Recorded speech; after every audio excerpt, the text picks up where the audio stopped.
If you're visiting from the northeast of the park, remember that you can catch the train into Betws y Coed and start your journey here and catch the bus to the Yr Wyddfa area.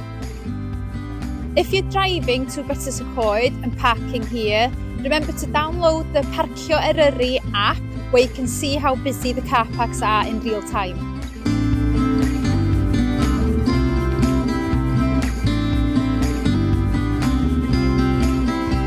So here in Pen y Pass we have two tracks. We have the miners track and the pig track.